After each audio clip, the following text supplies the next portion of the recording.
Have you ever been pushed to the brink?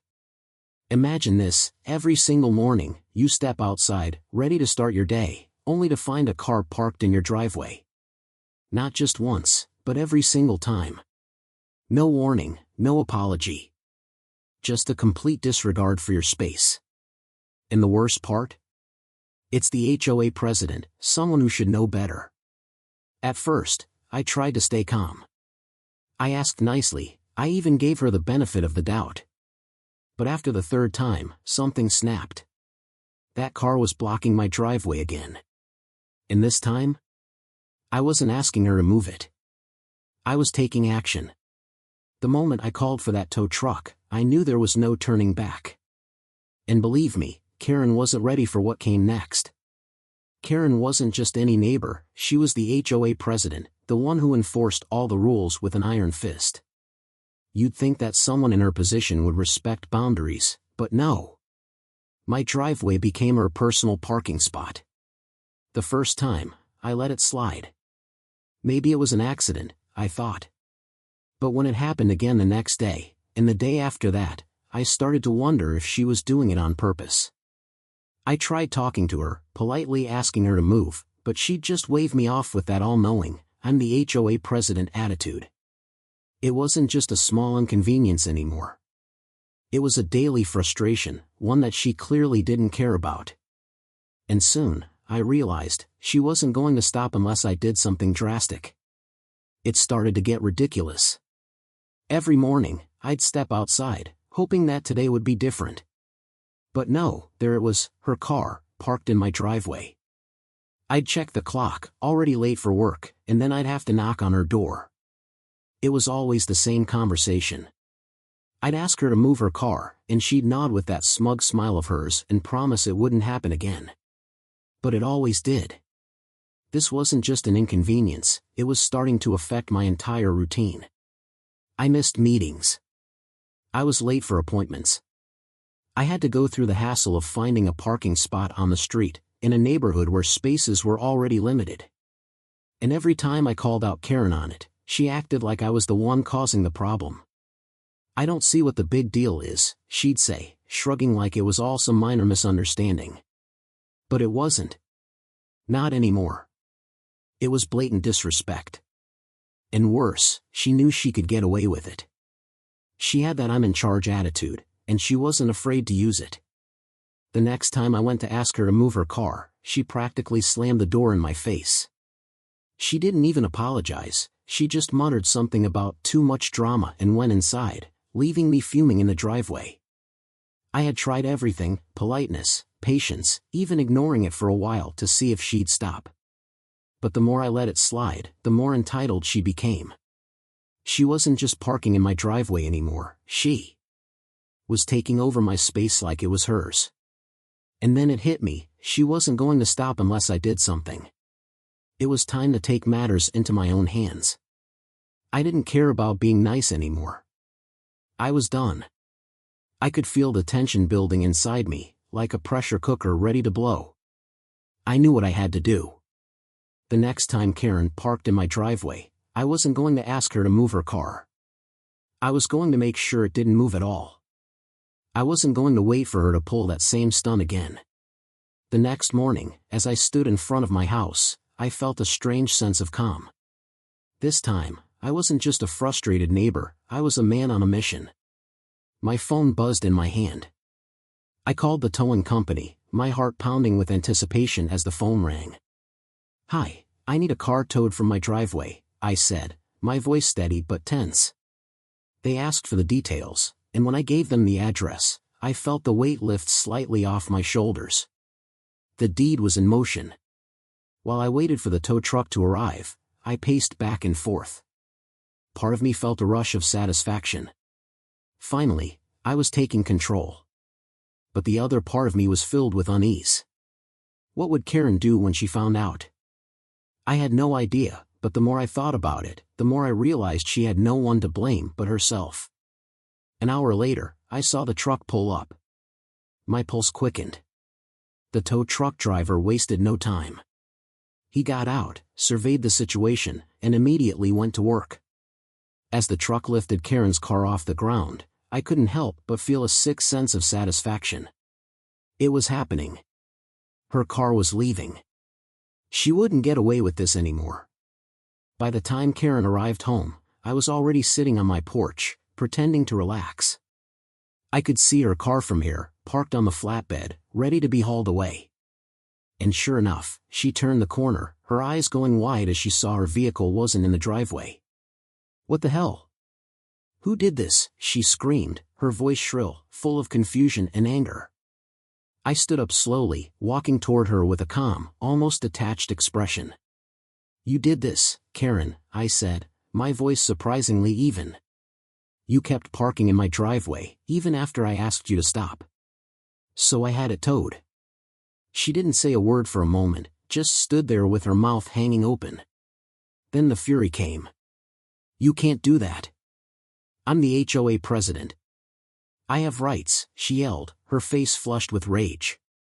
I shrugged, crossing my arms. "You're right. You do have rights. But so do I.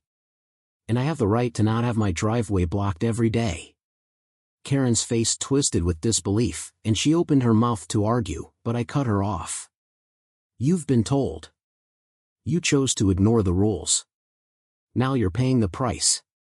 She fumed, stomping her foot like a petulant child. "You're going to regret this, you hear me?" she spat. The words stung, but I didn't flinch. If anything, it felt like a victory. As Karen stormed off to call the towing company, I saw her reputation in the neighborhood starting to shift. I had made my stand, and the community was starting to notice. Some neighbors glanced out their windows with a look of approval, while others whispered to each other. Karen's temper tantrums weren't as well received as she thought. But I wasn't done yet. I had a feeling this was just the beginning. The days that followed were filled with whispers in the neighborhood, but Karen? She didn't learn a thing. Not even a little. As if the first tow hadn't happened, she parked in my driveway again. This time, though, it was different, her arrogance was even more evident. I could almost hear her smug little voice saying, "I'm the HOA president. What's he gonna do about it?" I stood at my window, staring at her car, parked exactly where it always was. I felt the rage bubble up again, but this time, it wasn't just frustration, it was personal. Karen had pushed me too far. She thought she was untouchable. That was a mistake. I grabbed my phone, dialing the towing company once more. The decision was final. I wasn't going to be her doormat anymore. This wasn't just about a car in my driveway, it was about respect, boundaries, and taking control of my own space. She had pushed me, and now she was going to feel the consequences. "Yeah, I need a car towed," I said, my voice cool but firm. The words felt strangely empowering, as if I'd crossed some invisible line from annoyance to action. The tow truck would be here in 30 minutes. And this time? I wasn't going to hesitate. I paced around the house, my mind racing. What if she found out before the tow truck arrived? What if she confronted me again? I was ready, but the tension was starting to build. This wasn't the same as last time. Karen had already shown me she had no intention of backing down. But I couldn't back down either. When the truck finally showed up, I felt my heart beat faster. This was it. The moment I'd been waiting for. As the driver expertly positioned the truck and started to hook up her car, a wave of satisfaction washed over me. There was something about seeing her car being lifted off the ground that made everything feel right. All that frustration, all that waiting, it was finally paying off. She wasn't going to keep doing this to me.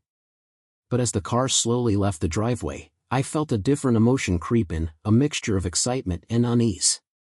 This time, it wasn't just about a neighborly dispute anymore. It was about power. I was taking control, and there was no turning back. Then, like clockwork, I saw her coming around the corner. Karen, her eyes scanning the area as she pulled up to the driveway.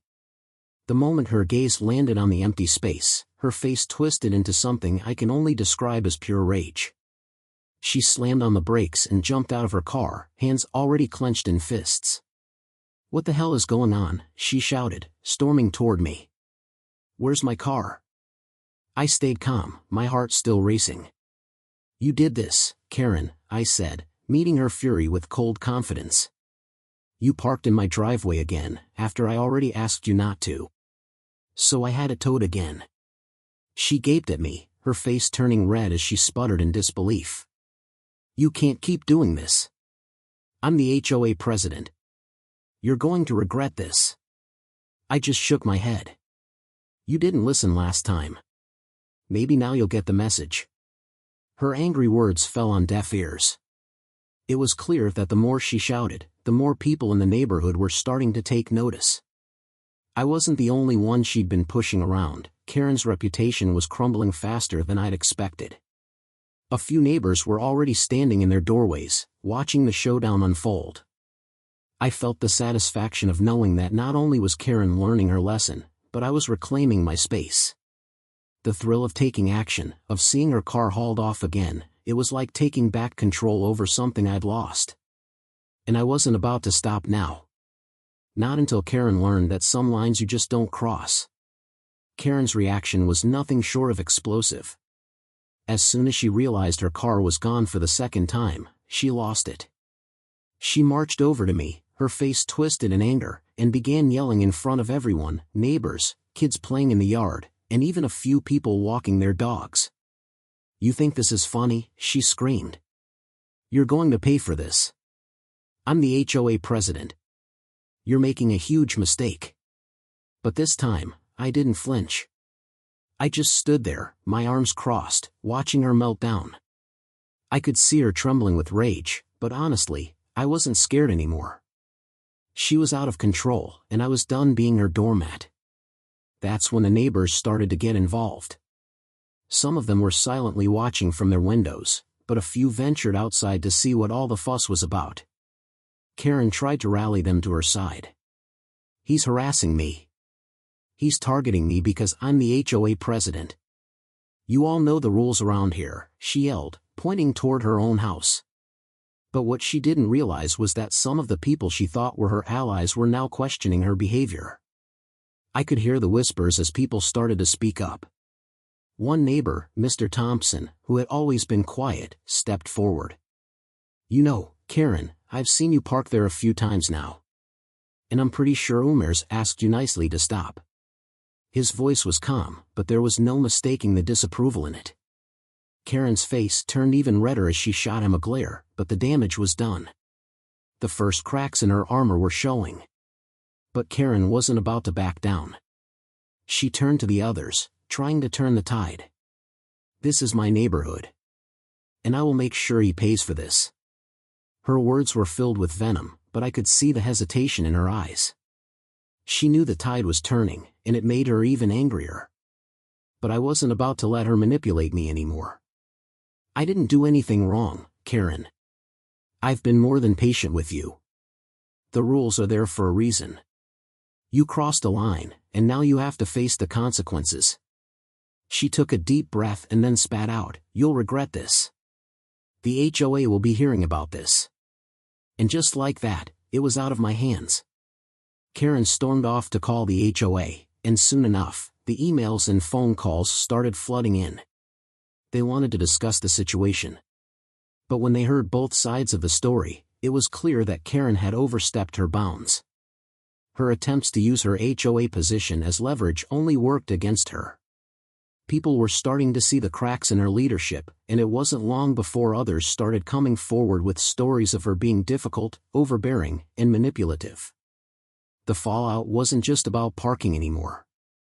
It was about Karen's abuse of power, and the neighbors saw it. Slowly but surely, her reputation as the HOA president started to crumble. A few days later, the HOA made an announcement that they would be reviewing her role as president due to community feedback. It was a clear sign that things were shifting. Karen tried to rally her supporters, but she didn't have the same control over the community that she once did. The whispers around the neighborhood were no longer about my actions, they were about hers. People were talking about how she'd used her position for personal gain, how she'd been acting above the law. It wasn't long before she was forced to step down from her HOA position. And just like that, Karen's reign of entitlement had come to an end. She no longer had the power to intimidate anyone. Her reputation was in tatters, and all because she thought she could get away with disrespecting the people around her. For me? Well, I finally got my peace, and maybe even a little bit of justice. And for once, the neighborhood was a little more respectful. I'd defended my space, my rights, and in doing so, had shaken up the balance of power in a way I never thought possible. After the second tow, the neighborhood finally felt like it was at peace. Karen, now out of her HOA position, had no choice but to back off. The dynamic had shifted.